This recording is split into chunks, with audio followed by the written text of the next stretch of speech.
All right, here we go. It is the Nightcap, brought to you by Galactic Fried Chicken right here on BearcatJournal.com. As always, visit www.galacticfriedchicken.com. Download the app for Android, iPhone, everything Galactic. Get down to Dayton, Kentucky. Tell them to pump it up. Save yourself 15% off your chicken tendies, off your chicken dippers, off of your French fries, your coleslaw, your fried pickles, your fried chicken, all that good stuff. Wednesday through Sunday, lunch and dinner. Or go to the app and they will deliver it right to your house, pretty much anywhere inside the 275 loop. All right, Aaron, it is Tuesday. Another Tuesday with Wes Miller. No. Before we get that, big news. Okay. Sauce Gardner named NFL Rookie of the Year and NFL Defensive Rookie of the Year by the PFWA writers. No surprise. Remember when we said he should be the number one pick in the draft? My favorite thing about the way that this has played out for pretty much all the Bearcats is just wait. Just wait until they're in the NFL. You'll see. They'll all be exposed. Right. Yeah. When? Sure. Uh-huh. When? Still waiting. Don't get me wrong. I think there were some PIs that or defensive holdings that could have been called against Sauce. But if they're not called, they're not called. The end. Right. Ain't a foul if they don't call it. And you could make that argument. You could make that argument against any cornerback in the NFL. And guess what? It's going to happen more with him because of the way he plays. There are not many, because it's almost impossible to do in today's NFL, there are not many straight press man corners. Like, even I think the Jets asked him to play too much zone. I would leave him in press man on an island like Fickle did. It's where he feels most comfortable. It's what he's best at. Agreed. It's not just where he feels most comfortable. He is at his best. Me against you, I'm better than you. Yeah. I'm better than you. That's what he's best at.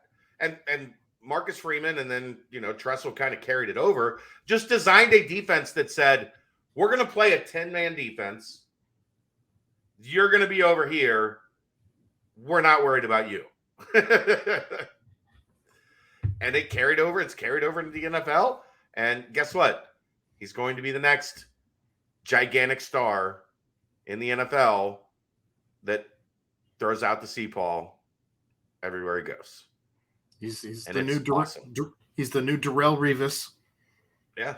Even wearing Jets colors. And yeah. I did also see did you see this the NIL deal that he has with Buffalo Wild Wings? He now has he's giving out NIL deals from Buffalo Wild Wings, the All-Pro name team. And they all were like guys who had names from or that you could incorporate with different sauces at B-Dubs. That's great. So there's like 8 guys receiving NIL deals from BW via him, through Sauce, and there were his awesome selections. So if you haven't checked that out, I saw that on Twitter under Buffalo Wild Wings, and it was funny. If I haven't retweeted it out, I'll make sure to do that at some point tonight. That's great. All right, there you go. Travis and Jason Kelce, number 1 seeds. I can't wait for New Heights tomorrow to hear their rundown of their games this week and look ahead to the conference championship games. Like, that is when I get in the car to go to the hospital, like I look forward to that drive on Wednesdays because I know I'm going to crack up and it's going to be entertaining as shit. And you talk about, like, McAfee joked about it with Travis, I think yesterday. Like, this is rigged, right? Like, you guys set this up to be as dominant as both of them have been this year, and both being the number 1 leads, and starting this podcast and having the best sports podcast on the planet, one of the best podcasts on the planet. Like, it's storybook. So I'm excited about New Heights tomorrow. Cool. Talking about Talkin. I've watched it. You've watched it. Give me your thoughts. Well, first off, do you find it weird or I mean, obviously you have the post-game presser after losing to Memphis, but all of the questions focused on the upcoming game against Houston, and very little, if any, off the top of my head that I can recall, had anything to do with the game against Memphis. So, Well, you got to remember now something important to focus on. There are really only 3 people covering the team right now. I was going to say, I feel like only 2 people asked questions. I think Neil asked one, Springer and Justin asked all the others. The TVs are covering the Bengals. Makes sense. As they should. That's where the ratings are. This town is in La La Land over the Bengals right now. Look at me. Right. So I don't know what other questions there would have been left for Scott and Justin to ask that they didn't ask. I was just curious if maybe you feel a little bit different after you remove yourself from the initial emotion of the game, and maybe I think they started with it, and it was like, did you see anything different? Like, no, we didn't play well enough to win. I don't think there was much left to explore after the post game. And you got to remember too, Sunday game, Tuesday press conference, like there's not a lot of space between that where new stuff, pops up, or there's not a game this week. I guess they did kind of get into it a little bit when they talk about like the early fouls on Landers and some of that. But now that I think about it, I was surprised that there wasn't more in that regard. I just think, look, man, when you got 2 people doing almost all of the lifting, like, and they both they're both writers as well, so they're angling on certain questions as opposed to just asking questions. Yeah, and my point being, you get everything you need in on Sunday because you're just handing the mic back and forth to each other.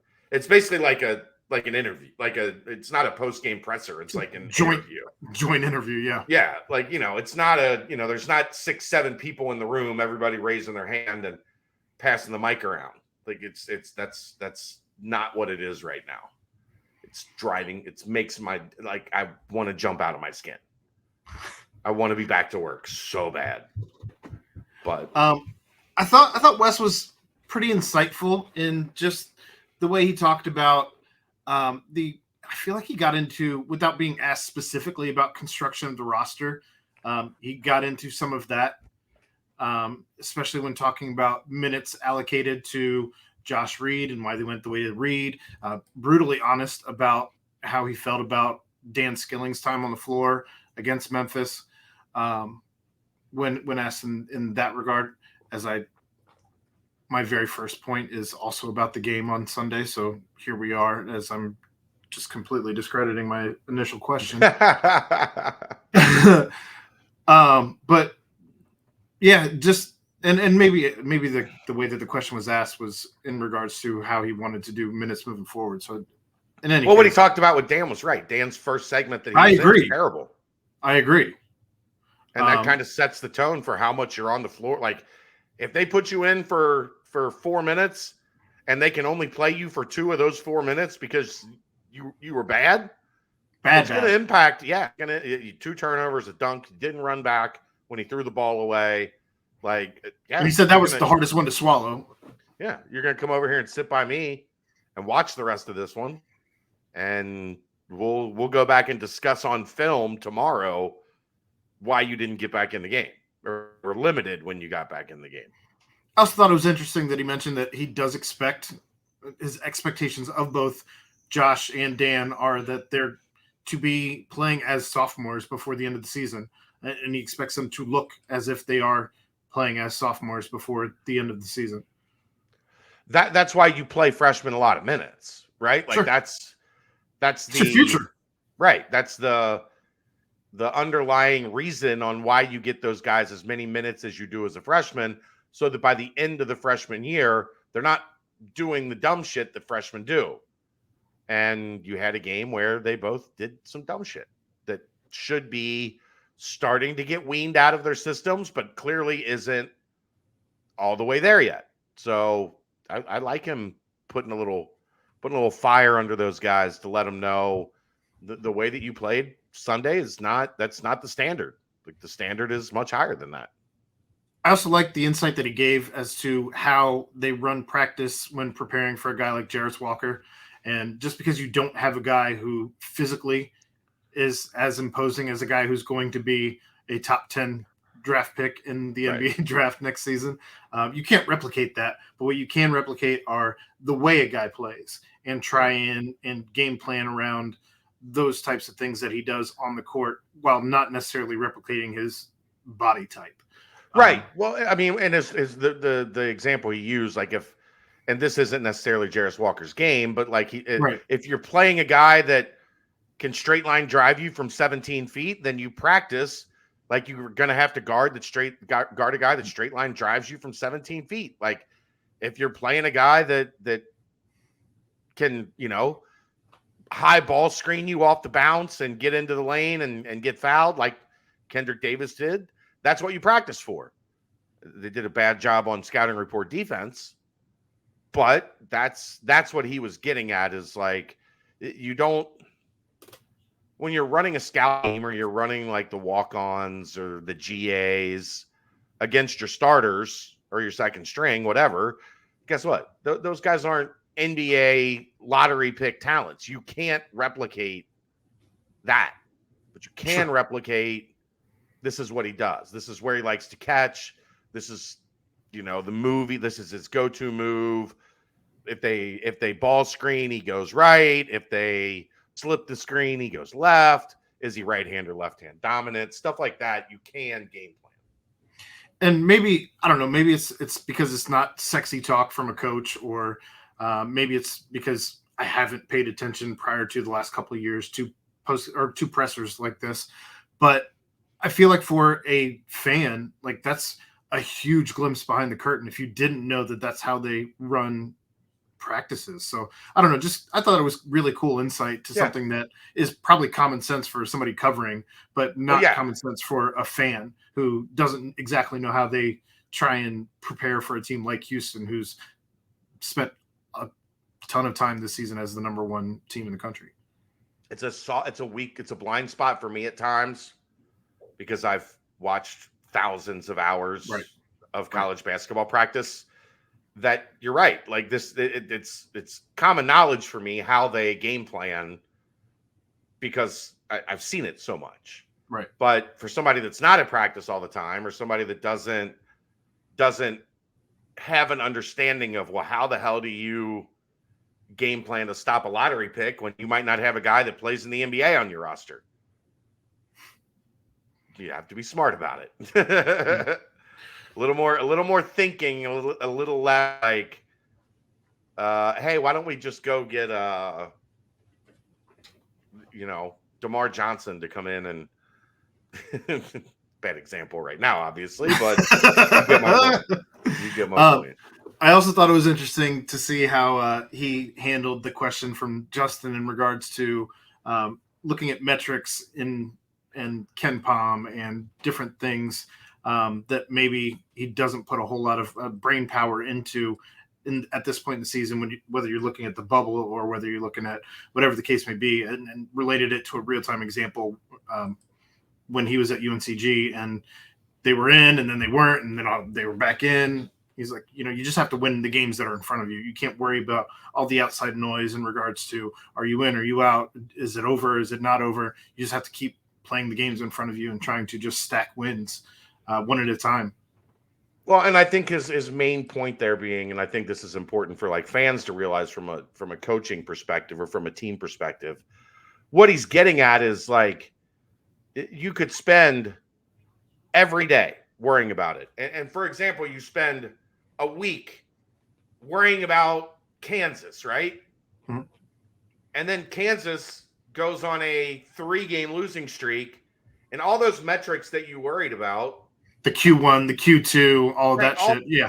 Like in Kansas is probably a bad example because they're still going to stay a top 10 or 15 team. But like, think about if you're worried, like, okay, we need this team to stay quad 1. So we have this many quad 1 wins, and that team's playing in the Big Ten and they get Purdue and Michigan State Indiana 3 games in a row, and all of a sudden they go from 45 to 60, and now you're no longer looking at a quad one. Like, like you spend all this time stressing about, okay, we need this to happen, and then it changes, and now you have to figure out, well, what do I need to worry about next?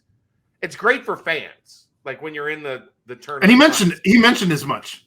Yeah, because it gives you a lot of shit to think about and calculate. Yeah. And there's people that Dave loves the draft, and I know my guy Mark Raines loves the NCAA tournament, and like there are people that this is one of the things that they love to do every year. They love look at bracket matrix. There's like 100 guys that do bracket matrix that do this stuff every year. So I get why fans are into it, but as a coach, man, you can burn yourself out. There's so much else. Yeah, there's so much else you can be worrying about as opposed to, is this going to be a Q1, a Q2, or whatever? What else do we need to do? Like once the schedule's set, there's just nothing you can do. And he did say you worry about that kind of stuff in the off season, not during the season, not while you're in the thick of it. But I thought that was a really fun question and a really equally fun answer, I thought. Yeah. You have any takeaways? No, not really. I mean, I think you hit on most of them. Outside of those things. A lot of talk about Kelvin and the way that they built that program, but I mean, it's what gets talked about every time that you play Houston right now. Yep. They're a monster, and they got UCF tomorrow night. Is that what you said? I think tomorrow night. I believe so. I'll double check on that. You say it's a Saturday game, so I can't imagine they're making them go Thursday, Saturday. I would guess it's Wednesday, Saturday. And it is tomorrow. Yeah. At UCF. Yeah. 7:00 ESPN Plus. Houston's favored by 8.5. Yeah. So we'll see. We'll see how they bounce back after Temple. I would assume, knowing how Houston has been, they bounce back rather well. But maybe you catch them where they hit a little funk for a week or so, and then see what happens on Saturday. And then you worry about Q1 and Q2 and blah, blah, blah, blah. And then you start worrying about that. You beat Houston, then you're allowed to start worrying about it. All right, that's it. Thanks to everybody for tuning in. We'll see you for the BCJ podcast tomorrow night. Working on a guest. We'll see how that goes. And then we'll see how the nightcap plays out for the rest of the week. He's Aaron Smith. I'm Chad Brendel. Thanks for watching. Thanks to Galactic Fried Chicken right here on BearcatJournal.com. See ya.